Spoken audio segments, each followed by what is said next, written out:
कई बार आध्यात्मिक पथ पर चलते हुए हम ऐसी गलतियां कर जाते हैं जो हमने कभी खुद से उम्मीद नहीं की होती कि ऐसी गलतियां हम कैसे कर सकते हैं। होता यह है कि है तो ये मृत्यु लोक, है ना। आध्यात्मिक पथ पर चलने का अर्थ होता है अपनी चेतन अवस्था में हमेशा मौजूद रहना, हमेशा अपने ज्ञान में रहना।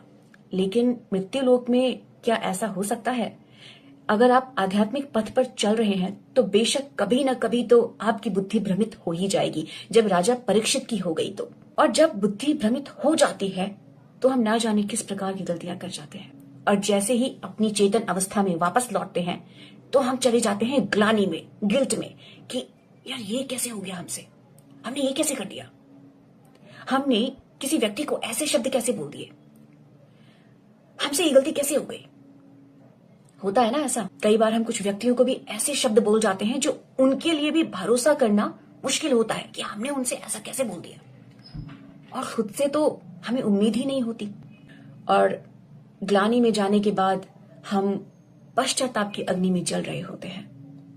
पश्चाताप हमें हो तो रहा होता है, लेकिन ग्लानि से क्या निकल पाते हैं? इतना आसान नहीं है मृत्यु लोक में ग्लानि से बाहर निकलना। फिर हम एक स्टेप लेते हैं, हम उस व्यक्ति के पास जाते हैं माफी मांगने के लिए। लेकिन होता क्या है, कई बार हमें सामने से रिस्पांस नहीं मिलता, तो उसके बाद हम और भी ज्यादा ग्लानि में डूब जाते हैं। हम मानसिक तौर पर परेशान हो जाते हैं कि अब हम क्या करें, हमसे गलती हो गई। तो अब ऐसे में क्या करना है?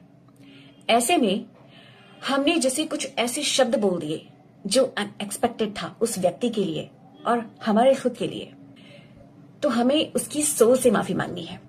उस व्यक्ति से भले ही हमें माफी मिले ना मिले, लेकिन हम उसकी सोल से तो माफी मांग सकते हैं।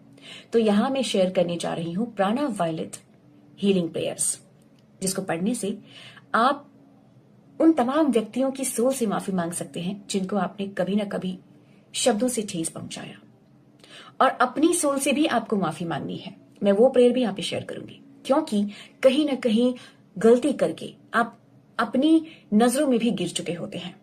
तो ये सबसे बड़ा वाला ग्लानि होता है कि यार ये मैं कैसे कर सकता हूं, ये मैं कैसे कर सकती हूँ। ये बहुत बुरा वाला ग्लानि होता है। तो गो टू द डिस्क्रिप्शन और लिंक पर जाइए, मैंने ये प्रेयर शेयर करी है, और मैं यहाँ पर वेबसाइट का लिंक भी डाल रही हूँ जहां जाकर आप इन प्रेयर्स को पढ़ सकते हैं। हिंदी में भी है, इंग्लिश में भी है, आपको जैसा मन करे वैसे पढ़ें। तो आज से ही शुरू करें इन प्रेयर्स को पढ़ना और अपनी जिंदगी के तमाम प्रारब्ध को हल्का करें। हरे कृष्णा।